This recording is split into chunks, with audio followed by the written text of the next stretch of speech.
Last हमने discuss किया था इक्वेशन ऑफ मोशन को, उसकी दो टाइप्स हमने मतलब दो इक्वेशंस पढ़ी थी, first equation of motion and the second equation of motion.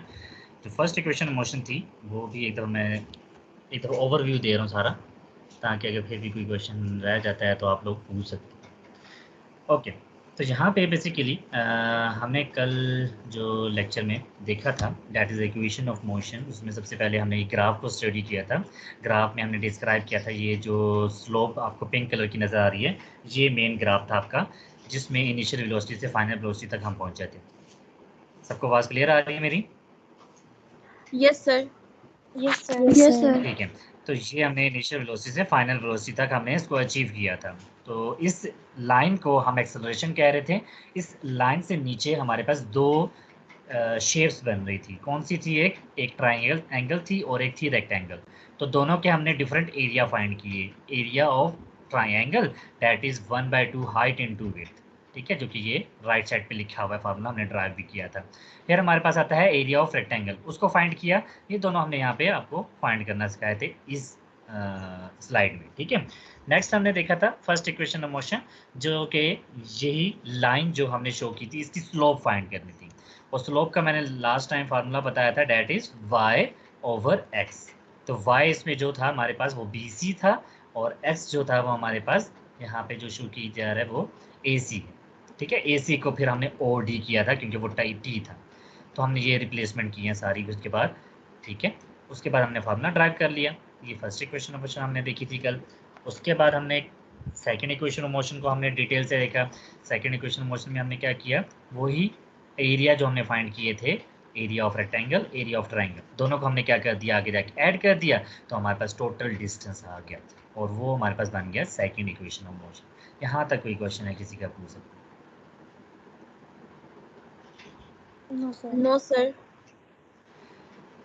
Okay, moving forward, हमारा जो आज का था वो हमारे पास थर्ड इक्वेशन ऑफ मोशन आ जाती है, ठीक है। अब इसमें क्या है, थर्ड इक्वेशन ऑफ मोशन में सेम वही ग्राफ अभी तक चलता आ रहा है आपके सामने है, ठीक है। फर्स्ट वाले में हमने स्लोप को देखा था, सेकंड वाले में हमने दोनों के एरिया को देखा था, उनको ऐड कर दिया, टोटल डिस्टेंस आ गया। इसमें भी हमने टोटल डिस्टेंस को ही देख रहे हैं, लेकिन यहाँ पे क्या फ़र्क बन रहा है, उसमें हमने अलग अलग देखा था। उसमें एरिया ऑफ ट्राइंगल अलग देखा था, एरिया ऑफ रेक्टेंगल अलग देखा, लेकिन अब हमने ये जो पूरा एरिया है, लेट मी चेंज कलर, यहाँ पे ये जो पूरा एरिया आपको राइट साइड पे मैं शो कर रहा हूँ, ठीक है। अब इस पूरे एरिया को हमने एक फार्मूले की शक्ल देनी है, ठीक है। पहले हमने सेकंड में क्या किया था, area of rectangle, area of triangle, दोनों को ऐड कर दिया, लेकिन अब क्या किया, इस पूरे एरिया का फार्मूला देखना है हमें, ठीक है। कॉन्सेप्ट समझ आया क्या करना है हमने? Yes sir.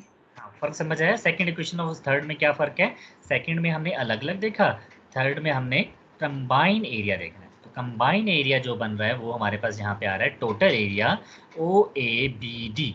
तो ओ ए यहाँ पे आप देख सकते हैं, ओ से ए तक, बी तक, फिर डी तक, ये पूरा जो एरिया बन रहा है। इसका फार्मूला यस हमारे सर। पास क्या होता है वो बताता हूँ, क्योंकि इसमें रेक्टेंगल और ट्राइंगल सेम आ रहा है। तो हमारे पास रेक्टेंगल का हमने लिखा था, रेक्टेंगल का क्या था, लेंथ और मल्टीप्लाई बाय विड्थ कर लें, ठीक है। और ट्राइंगल का अगर मैं लिखूँ यहाँ पे ट्राइंगल, तो ट्राइंगल का क्या था हमारे पास, 1/2 लेंथ इनटू हाइट।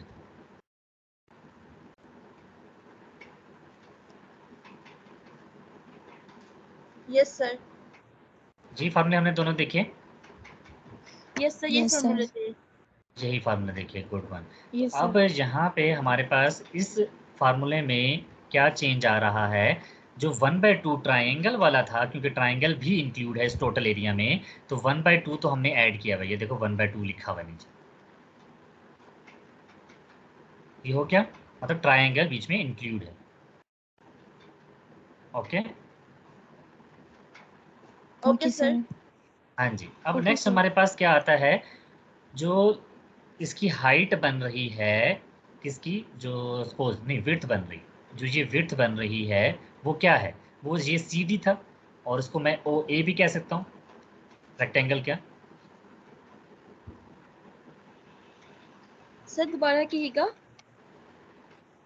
मैं दोबारा बता रहा हूँ, जहाँ पे आप देख सकते हैं कि हमारे पास इन्होंने थोड़ा सा कन्फ्यूजन यहाँ पे क्रिएट की हुई है। मैं थोड़ा सा आपको इस चीज़ को क्लियर कर दूँ कि आपके पास जो हाइट बन रही है रेक्टेंगल की, रेक्टेंगल बना हुआ है, Yes, sir. Yes, sir. तो रेक्टेंगल की हाइट कितनी है? OA है या CD है? CD, sir. सर सीडी है, सीडी। CD, sir. OA भी तो वही है ना, क्योंकि पैरेलल में है, तो पैरेलल में रेक्टेंगल की साइड सेम होती हैं। Yes, sir. Yes, sir. Yes sir. ठीक है, इसलिए हमने क्या ले लिया Sir. वहाँ पे? OA ले लिया। फॉर्मूले में देखें, ऐड कर रहे हैं अब टोटल साइड और जिसको हाइट कहा था हमने ट्राइंगल में, ट्राइंगल में हमने हाइट कहा था, तो हमने वो हाइट ऐड कर दी जो कि टोटल हाइट बन रही है इस ग्राफ की। ठीक है, एक साइड पे हमारे पास बन रहा है OA और दूसरी साइड पे हमारे पास बन रहा है BD। तो दोनों को क्योंकि ऐड करना है तो यहाँ पे दोनों को ऐड करके हाफ कर दिया, क्योंकि ट्राइंगल का हाफ हमने वहाँ से यूज़ किया। तो दिस इज कॉल्ड यहाँ पे 1/2 OA प्लस BD। कॉन्सेप्ट बना? Yes, sir. ये चीज समझ आ गई? हमने sir. दोनों सर की थोड़ा हाइट ले ली। कंफ्यूजन हो रही है। किस चीज में हो रही है? सर इसी बीडी में हो रही है कि हमने ए ओ ले लिया, फिर हमने रेक्टेंगल का सीडी क्यों नहीं लिया? हमने वही बताया ना कि हमारे पास इस साइड पे कितनी हाइट बन रही है, दैट इज OA, ऐसी बन रही है लेफ्ट यस साइड सर। पे, और राइट साइड पे हमारे पास जो हाइट बन रही है वो BD बन रही है। ओके। तो हमने ये चीज ली। रेक्टेंगल का मैंने रेफरेंस इसलिए दिया था कि हमारे पास ये रेक्टेंगल के सेंस में ले रहे हैं, और लेफ्ट साइड पे रेक्टेंगल की सेंस में ले रहे हैं, और राइट साइड पे टोटल ले रहे हैं, क्योंकि हमने ओके टोटल सर। एरिया। ठीक है, तो इस वजह से यस सर। दोनों को हमने क्या किया, ऐड किया, और ट्राइंगल का जो फार्मूला था 1/2 वो हमने यहाँ पे यूज किया 1/2 OA plus BD। Yes sir, अब सही है। ठीक है, नेक्स्ट अब देखो, इन दोनों में हमारे पास लेंथ आ रही है फार्मूले में, Yes, रेक्टेंगल sir. और ट्राइंगल में, तो इन दोनों की लेंथ सेम है ना, जो कि OD है, Yes, sir. जिसको हमने T कहा था, तो इसलिए इसको OD से मल्टीप्लाई कर दिया। Yes, sir. कॉन्सेप्ट बना अब? Yes, sir. हाँ जी, ये मैं इसलिए रेफरेंस दे रहा हूँ इन फार्मूला का, ताकि आपको अच्छे से याद हो जाए, ये चीज़ याद रहे कि हम कैसे यूज़ कर रहे हैं। ठीक है, लेंथ दोनों में कॉमन थी, तो लेंथ को हमने OD लिखा और OD से मल्टीप्लाई किया। विड्थ और हाइट थी हमारे पास, तो एक की विड्थ हमने लिखी थी, दूसरे के हाइट के साथ ऐड करके हमने क्या किया, 1/2 कर दिया, क्योंकि ट्राइंगल का फार्मूला था, और हमारे पास ये टोटल इक्वेशन बन गई। इस इक्वेशन में कोई क्वेश्चन है तो दोबारा पूछिए। No, sir. No sir, clear है। जी, बाकी भी बॉयज़ और गर्ल्स मुझे अगर बता दें तो समझ आ गई। Yes, sir. Clear है. ओके, ये क्वेश्चन अगर समझ आ गई है तो यहाँ पे देखें, अब हमने चलना है इसी इक्वेशन को आगे लेके चलते। मेन थी ये इक्वेशन बनाना, जो कि आपको समझ आ गई। अब चलते हैं इसके नेक्स्ट स्टेप पे। क्या होगा, ये 2 क्या हो रहा है, राइट साइड पे डिवाइड हो रहा है, तो लेफ्ट साइड पे जाके क्या होना चाहिए, मल्टीप्लाई। मल्टीप्लाई। तो यहाँ पे नीचे वाले स्टेप में देखें कि वो मल्टीप्लाई हो रहा है, यस सर। तो दूसरा स्टेप भी क्लियर हो गया। जी सर। Yes, अच्छा, sir. तो फर्स्ट स्टेप और सेकंड स्टेप हम क्लियर कर चुके हैं। अब हमारे पास बारी आती है किसकी, ये सेकंड स्टेप को थर्ड स्टेप की तरफ लेके जाने की। तो हम क्या करते हैं, एक एक्स्ट्रा चीज़, ठीक है, ताकि हमने थर्ड इक्वेशन को फाइंड करें। ठीक है, तो हम BC और OD, इन को हम कहते हैं क्या, डिवाइड। इनडायरेक्टली इनको अगर डिवाइड करना है तो आप इस तरह डिवाइड करके मल्टीप्लाई भी कर सकते हैं, लेकिन आपने क्या करना है, अब मैं ये कॉन्सेप्ट यहाँ पे राइट साइड पे आप देख रहे हैं कि हम 2S is equal to OA plus BD, यहाँ पे देखें मल्टीप्लाई बाय OD। ठीक है, तो ये हमारे पास इक्वेशन थी। हमने क्या किया, अगर आप उस सेंस में ले रहे हैं कि हम इन दोनों को जो कि B C divided by O D, both side पे हम क्या करेंगे, इसको मल्टीप्लाई कर देंगे। अब ये क्यों कर रहे हैं, कोई बता सकता है?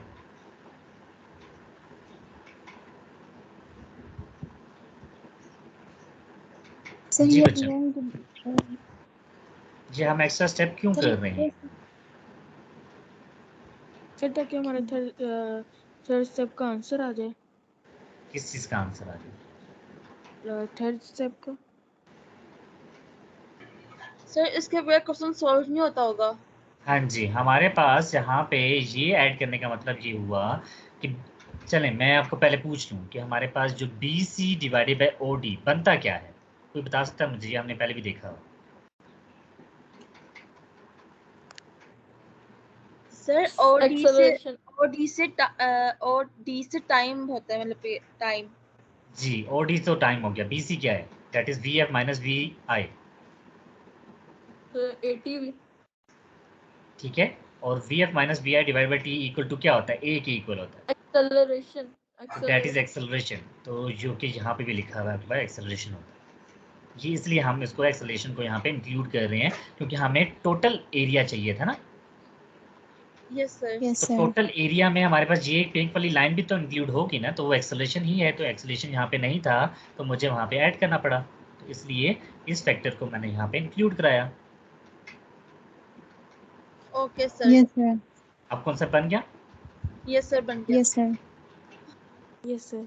ठीक है, अब हम आगे चलते हैं। जब मैंने मल्टीप्लाई किया तो राइट साइड पे देखें ओ डी से कैंसिल, क्या बच गया? ओ ए बच गया, बी डी बच गया, बी सी बच गया, ये सारे लिख दिए हमने यहाँ पे।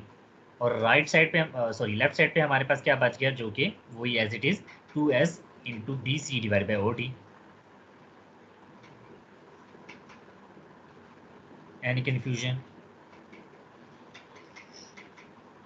No sir. No sir.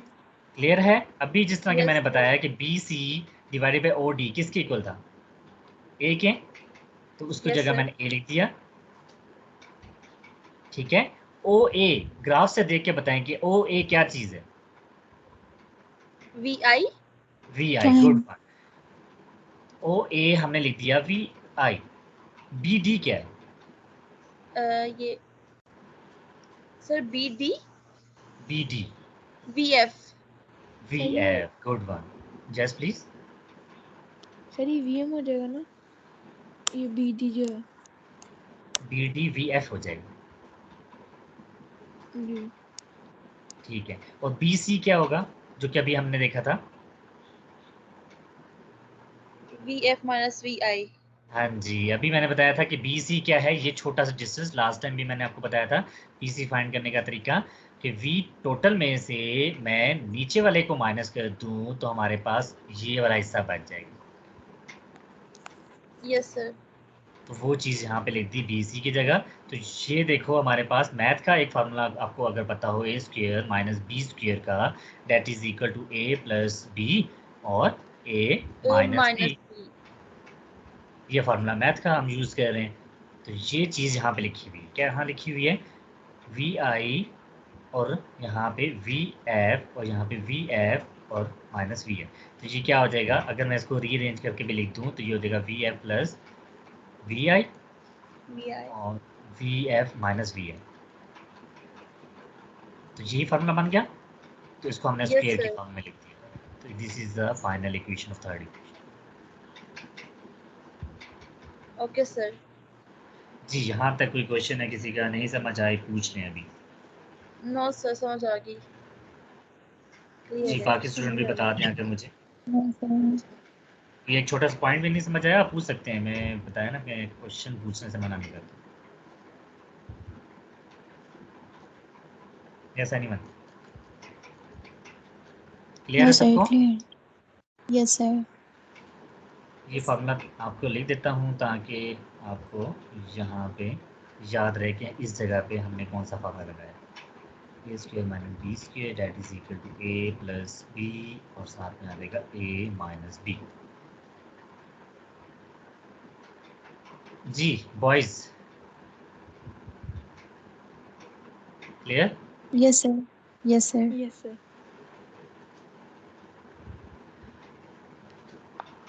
Okay, मुझे बहुत कम बच्चों की आवाज़ आ रही है कि जो अटेंटिव हैं, मुझे बाकी की भी अगर रिस्पॉन्स कर दें ताकि मुझे पता चल जाए कि आप सबको समझ आ रही है। Yes, sir. It's clear. Yes sir clear है। Yes, sir. I'll बार बार yes, पूछने sir. का मकसद ये है क्योंकि मुझे आप लोगों को फेस और आपका एक्टिवनेस मुझे नज़र नहीं आ रही, तो इस वजह से। Okay, motion due to gravity, there is the next topic और this is the last topic of our second chapter.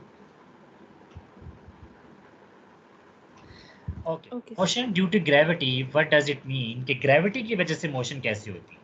जिस तरह वो आपको न्यूटन वाला कॉन्सेप्ट अगर आपको याद हो, ये एप्पल ऊपर से मतलब फॉल हुआ था उसके ऊपर, तो उसने कहा था कि ये एप्पल नीचे क्यों आया, ऊपर क्यों नहीं गया? That is the concept of gravity. Yes, sir.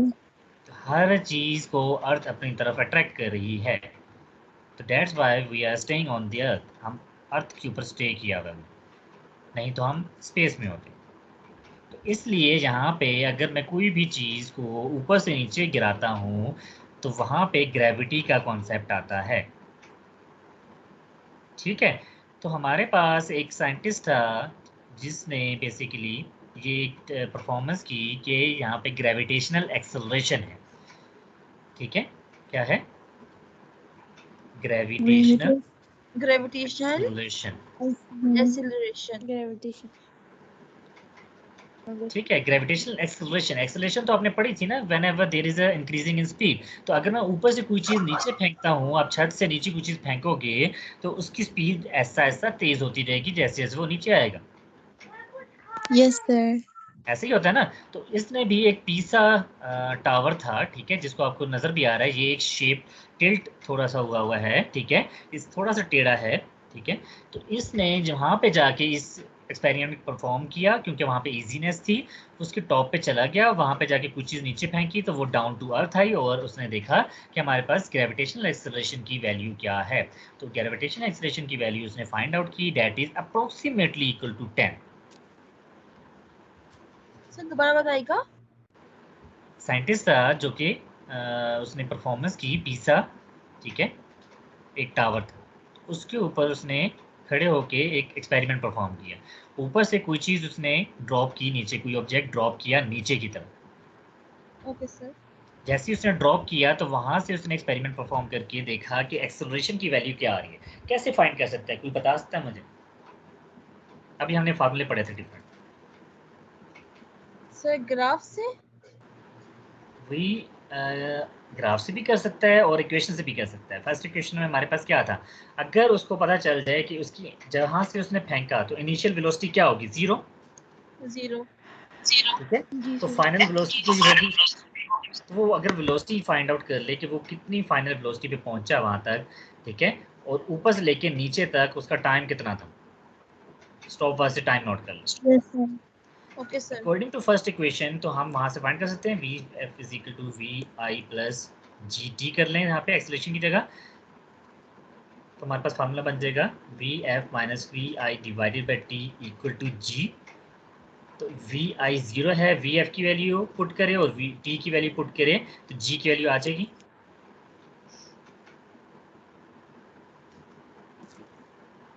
ऐसे ही है। Yes sir.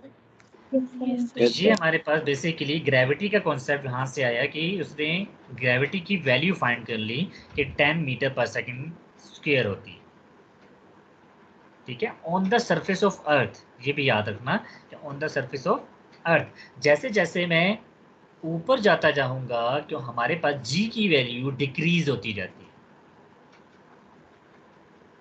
ठीक है। Yes sir. Yes, sir.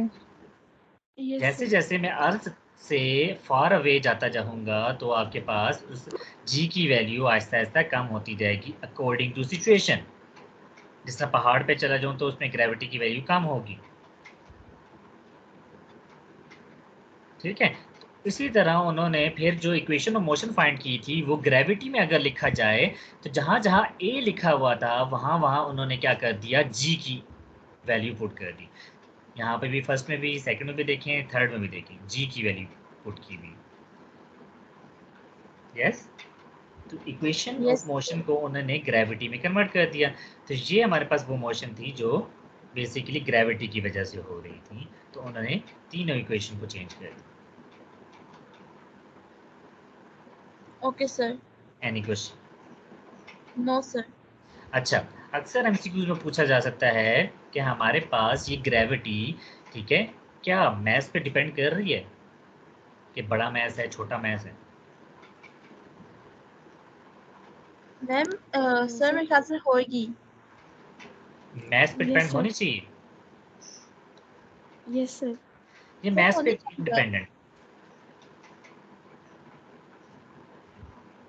ठीक है, ये मैस पे डिपेंड नहीं करती जी की वैल्यू।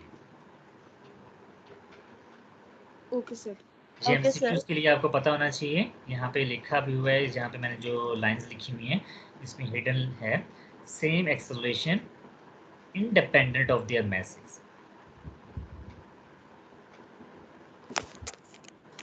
सर ठीक है, रिपीट करिएगा। इसका मैं एक आपको वीडियो भी भेजूंगा जिसमें आपको पता चलेगा, एक हल्की चीज़ और एक भारी चीज़ अगर मैं ऊपर से फेंकूं, ठीक है, इन अ वैक्यूम, ठीक है, तो वो सेम टाइम पे अर्थ पे पहुंचती हैं। लेकिन अगर मैं एयर की मौजूदगी में वही चीज़ नीचे ड्रॉप करूं, ठीक है, एक भारी और हल्की चीज़, तो भारी चीज़ पहले पहुंचेगी। यस सर, क्योंकि उसका वेट होता है ना, मैस होता है उसके अंदर। बिल्कुल, अगर मैं वैक्यूम कर दूं, वहां से एयर निकाल दूं, तो बेसिकली दोनों सेम टाइम पे पहुंचेंगे। तो ये एक्सपेरिमेंट एक वीडियो भेजूंगा, फिर उस पर हम एक बार डिस्कशन कर लेंगे, ठीक है? Okay, sir. Okay sir. Any question? No, sir. Sir, basically gravity हमारे पास ये है, अगर for example अगर कोई एप्पल है, मतलब अगर वो फॉर एग्जांपल नीचे गिरता है, तो मतलब वो ज़मीन, ग्रेविटी जो होती है बेसिकली हमें ज़मीन पर मतलब रखती है।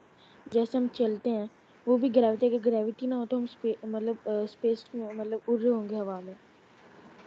जी बिल्कुल। Okay sir, thank you. इसमें बेसिकली यही कॉन्सेप्ट है कि जो ग्रेविटी वाला ना, ये आगे जाके भी आप पढ़ेंगे 5th चैप्टर में, जो कि लॉ ऑफ ग्रेविटेशन है। उसमें हमारे पास क्या होता है, सिर्फ अर्थ के पास ग्रेविटी नहीं है, एवरीबडी अट्रैक्ट ईच अदर, वहाँ पे कहा जाता है कि हर एक चीज़ दूसरी चीज़ को अट्रैक्ट कर रही होती है। लेकिन हमारे पास इतनी अट्रैक्शन कम है, क्यों? क्योंकि आगे जाके आप देखेंगे वो मैस पे डिपेंड कर रही है। Okay sir. तो आगे जाके हम डील करेंगे। अभी फ़िलहाल के लिए ये जो जी की वैल्यू, स्मॉल जी की वैल्यू है, it is independent on message. Okay sir. ठीक है? ओके इसी सर। तरह हाँ, एरोप्लेन ले लें, उस पे भी उतनी ही अर्थ फोर्स लगा रही होगी जो कि 10 है। इसी तरह अगर कोई मतलब कह लें बर्ड है, उस पे भी उतनी ही फोर्स लग रही है। सर मुझे एक कन्फ्यूज़न थी यस प्लीज़। कि फॉर एग्जांपल ग्रेविटी है, पर एरोप्लेन भी तो हैवी होता होगा, तो मतलब वो फिर कैसे हवा में फिर उड़ जाता है? वो उसको तो फिर नीचे उठना अगेंस्ट चाहिए ना। द ग्रेविटी फोर्स लगा, ठीक है? ग्रेविटी के अगेंस्ट फोर्स ठीक है लगाता है। अक्सर ये वही चीज़ है जिस तरह आप एक बॉल को ऊपर थ्रो करते हो तो ऊपर जाती है ना वो, सर। जी सर। तो आपने ग्रेविटी से ज़्यादा फोर्स लगा दी, तो इसलिए ऊपर चली गई। जी सर। लेकिन जब उसकी वो ताकत ख़त्म हो गई, उस बॉल पे ताकत ख़त्म हो गई हमारी वाली, तो ग्रेविटी उसे वापस नीचे खींच लेती है। ओके तो सर। इसी तरह एरोप्लेन कंटिन्यूअसली एक फ़ोर्स लगाता रहता है, जिसकी वजह से वो मतलब एयर में मूव करेगा कंटिन्यूअसली। और जब वो फ़ोर्स ओके रिड्यूस करता रहेगा, वो ऐसा-ऐसा डाउन टू अर्थ आएगा और अर्थ की तरफ मतलब लैंडिंग करने लग जाएगा। Sir okay sir. Please? Sir जैसे एक ट्रायंगल है समंदर में, तो कहते हैं उसके वहाँ ग्रेविटी नहीं है, तो वो बर्मुडा ट्रायंगल कह रही यस यस सर, हैं? जी। तो वो रियल है या फेक है? वो बेसिकली उसको कहते हैं कि वो साइंस से बिल्कुल हट की चीज़ें हैं। अब ओके दुनिया में हमने ना डिस्कवर ऐसी-ऐसी चीज़ें की हैं, जहाँ जो कि अभी तक साइंटिस्ट को समझ नहीं आई कि वहाँ पे क्या चीज़ एग्ज़िस्ट कर रही है। ओ ओके ठीक है? सर। वो टोटली ओके हट सर। के चीज़ आ जाती है, लेकिन ओवरऑल अगर देखा जाए, हम हर जगह पे जो कॉन्सेप्ट पूरी अर्थ में देखते हैं, कुछ स्पेशल केसेस आ जाते हैं, जिस तरह अभी बरमूदा ट्रायंगल वाला केस है, ठीक है, तो ये कुछ स्पेशल केसेस आ जाते हैं, उनको अलग से डील किया जाता है। Okay sir, okay.